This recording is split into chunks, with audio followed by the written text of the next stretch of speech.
Hey, squirrels! Chapter 23, A Race Against Time. After ringing up Sir James, Tommy's next procedure was to make a call at South Audley Mansions. He found Albert discharging his professional duties and introduced himself without more ado as a friend of Tuppence's. Albert unbent immediately. "Things have been very quiet here lately," he said wistfully. Hope the young lady's keeping well, sir?" "That's just the point, Albert. She's disappeared." "You don't mean as the crooks have got her?" "They have." "In the underworld?" "No, dash it all, in this world." "It's a expression, sir," explained Albert. "At the pictures, the crooks always have a restaurant, R-E-S-T-O-O-R-E-N-T, in the underworld, but do you think as they've done her in, sir?" "I hope not. By the way, have you by any chance an aunt, a cousin, a grandmother, or any other suitable female relation who might be represented as being likely to kick the bucket?"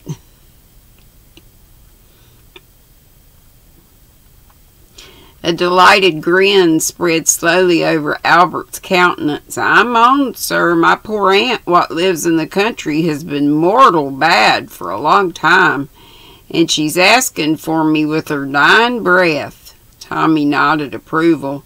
"Can you report this in the proper quarter and meet me at Charing Cross in an hour's time?"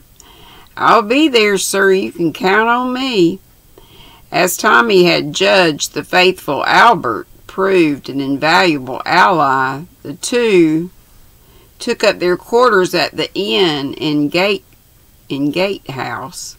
To Albert fell the task of collecting information. There was no difficulty about it. Astley Priors was the property of a Dr. Adams. The doctor no longer practiced, had retired, the landlord believed, but he took a few private patients. Here the good fellow tapped his forehead knowingly. Balmy ones. "You understand, the doctor was a popular figure in the village, subscribed freely to all the local sports, a very pleasant, affable gentleman." "Been there long?" "Oh, a matter of 10 years or so. Might be longer." "Scientific gentleman he was. Professors and people often came down from town to see him. Anyway, it was a gay house, always visitors." In the face of all this volubility, Tommy felt doubts. Was it possible that this genial, well-known figure could be in reality a dangerous criminal? His life seemed so awesome and seemed so open, what I just said, and above board, no hint of sinister doings. Suppose it was all a gigantic mistake? Tommy felt a cold chill at the forethought.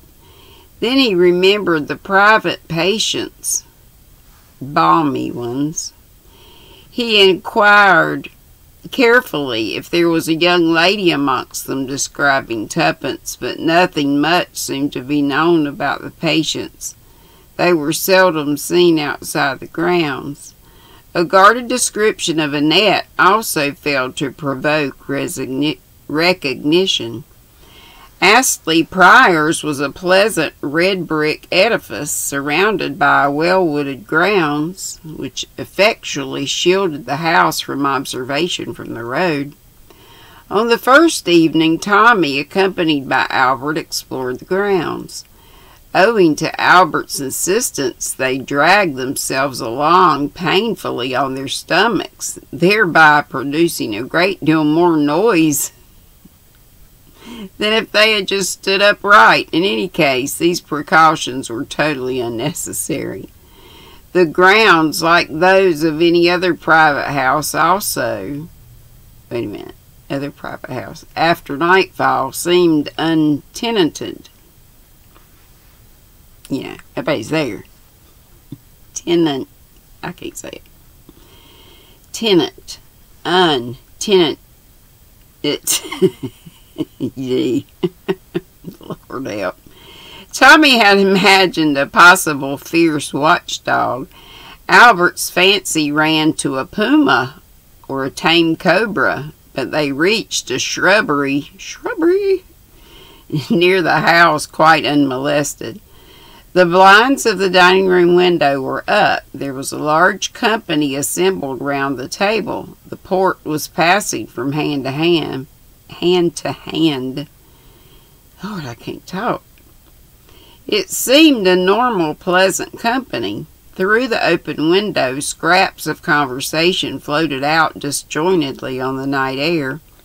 It was a heated discussion on county cricket. Again, Tommy felt that cold chill of uncertainty. It seemed impossible to believe that these people were other than they seemed. Had he been fooled once more? The fair, bearded, spectacled gentleman who sat at the head of the table looked singularly honest and normal.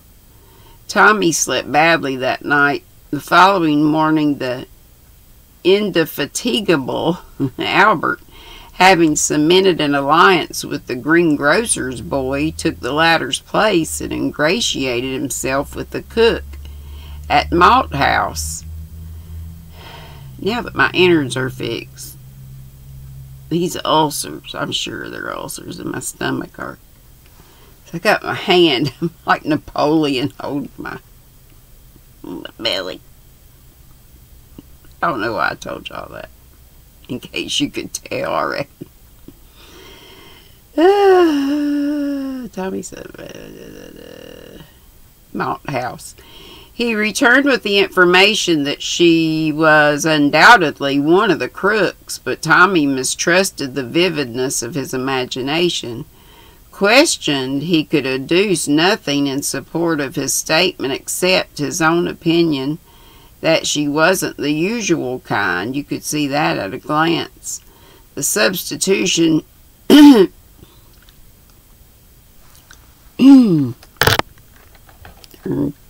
post-nasal drippage. That's why I kept swallowing at the beginning, trying to swallow. Wasn't the usual kind. You could see that. I already read that.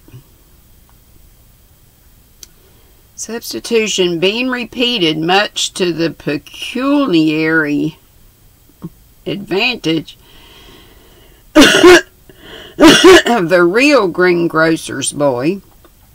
On the following day, Albert brought back the first piece of hopeful news.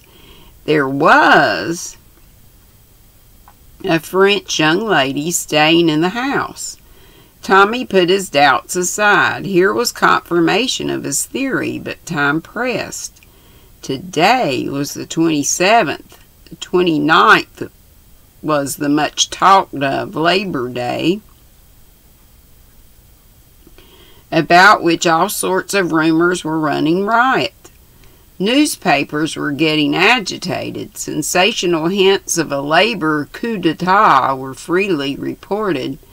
The government said nothing. It knew and was prepared. There were rumors of dissension among the labor leaders. They were not of one mind. The more far-seeing among them realized that what they proposed might well be a death blow to the England that at heart they loved. They shrank from the starvation and misery of a general strike would entail, and they are willing to meet the governor halfway. But behind them were subtle, insistent forces at work, urging the memories of old wrongs, deprecating the weakness of half and half measures, fomenting misunderstandings. Tommy felt that, thanks to Mr. Carter, he understood the position fairly accurately. With the fatal document in the hands of Mr. Mr. Brown, public opinion would swing to the side of the labor extremists and revolutionists. Failing that, the battle was an even chance. The government, with their loyal army and police force behind them, might win, but at a cost of great suffering. But Tommy nourished another and preposterous dream. With Mr. Brown unmasked and captured, he believed, rightly or wrongly, that the whole organization would crumble, and instantaneously. The strange permeating influence of the unseen chief held it together. Without him, Tommy believed an instant panic would set in, and the honest men left to themselves, an 11th hour reconciliation would be possible. "This is a one-man show," said Tommy to himself. "The thing to do is get hold of the man." It was partly in furtherance of this ambitious design that he had requested Mr. Carter not to open the sealed envelope. The draft treaty was Tommy's bait. Every now and then he was aghast at his own presumption. How dared he think that he had discovered what so many wiser and clever men had overlooked? Nevertheless, he stuck tenaciously to his idea. That evening he and Albert once more penetrated the grounds of Astley Priors. Tommy's ambition was somehow or other to gain admissions to the house itself. As they approached cautiously, Tommy gave a sudden gasp. On the second floor windows, someone standing between the window and the light in the room threw a silhouette on the blind. It was one Tommy would have recognized anywhere. "Tuppence was in that house!" What? Finally, this must be the last chapter.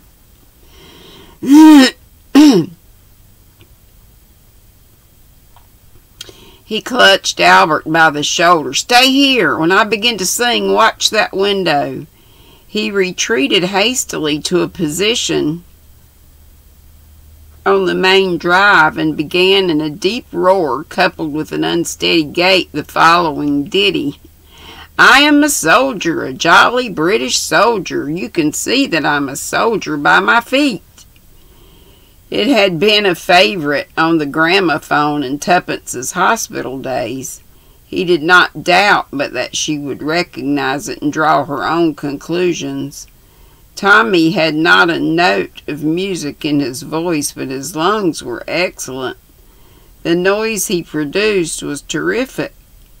Presently, an unimpeachable butler, accompanied by an equally unimpeachable footman, issued from the front door. The butler remonstrated with him. Tommy continued to sing, addressing the butler affectionately as "dear old Whiskers." The footman took him by one arm, the butler by the other. They ran him down the drive and neatly out of the gate. The butler threatened him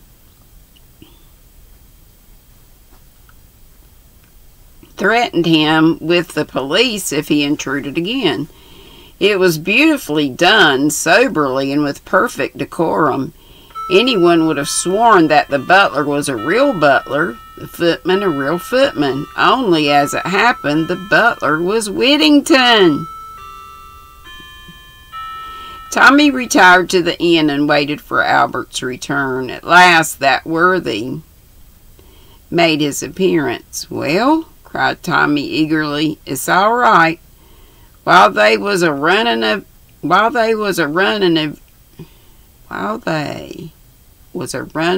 you, out the window opened, and something was chucked out." He handed a scrap of paper to Tommy. It was wrapped around a letter weight.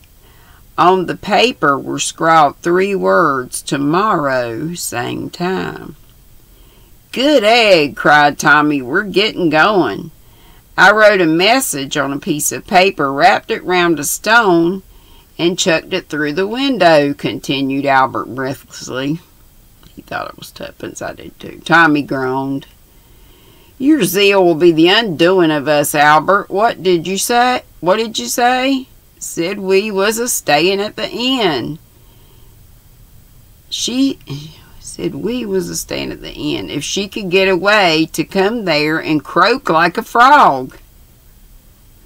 She'll know that's you, said Tommy with a sigh of relief. Your imagination runs away with you, you know, Albert. Why, you wouldn't recognize a frog croaking if you heard it. Albert looked rather crestfallen. Cheer up, said Tommy. No harm done. That butler's an old friend of mine. I bet he knew who I was, and though he didn't let on, it's not their game to show suspicion. That's why we found it fairly plain sailing. They don't want to discourage me altogether. On the other hand, they don't want to make it too easy.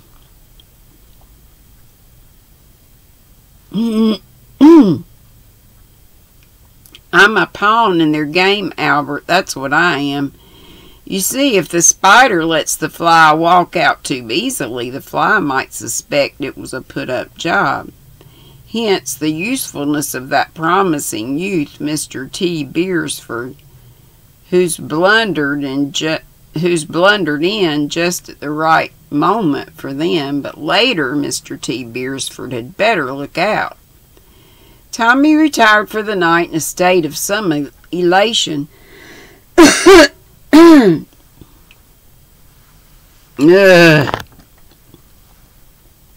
Sick of this pollen. The days have been lovely.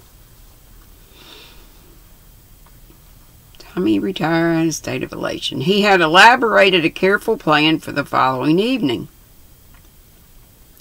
He felt sure that the inhabitants of Astley Priors would not interfere with him up to a certain point. It was after that Tommy proposed to give them a surprise. About 12 o'clock, however, his calm was rudely shaken. He was told that someone was demanding him in the bar. The applicant proved to be a rude-looking carter, not capitalized, well coated with mud. Well, my good fellow, what is it? Asked Tommy. Might this be for you, sir? The carter held out a very dirty folded note, on the outside of which was written, Take this to the gentleman at the inn near Astley Priors. He will give you 10 shillings. The handwriting was tuppence's.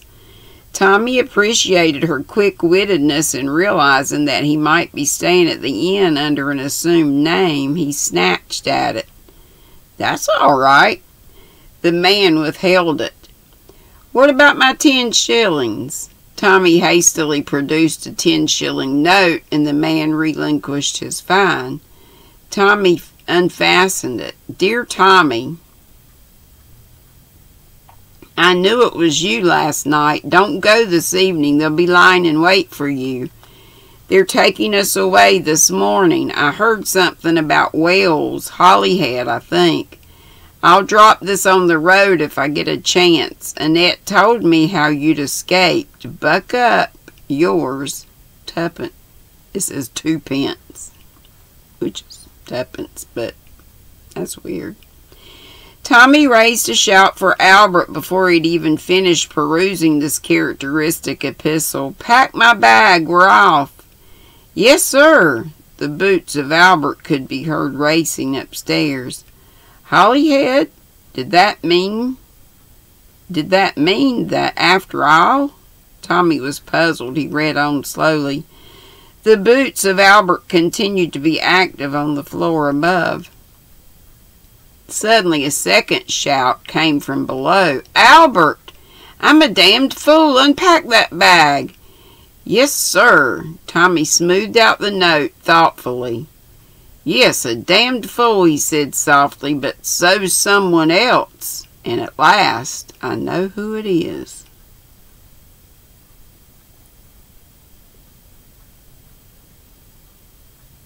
Guess we'll find out what that means. Maybe some of y'all know. And that's it. Chapter 24 is called Julius Takes a Hand. Yeah, at least that one was longer. Sorry about all my harking and hacking.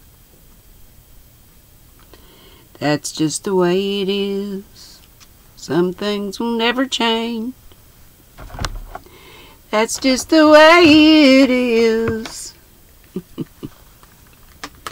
Love y'all. Be sweet. Don't be ugly. See you tomorrow at 3. Tea at 3. Bye.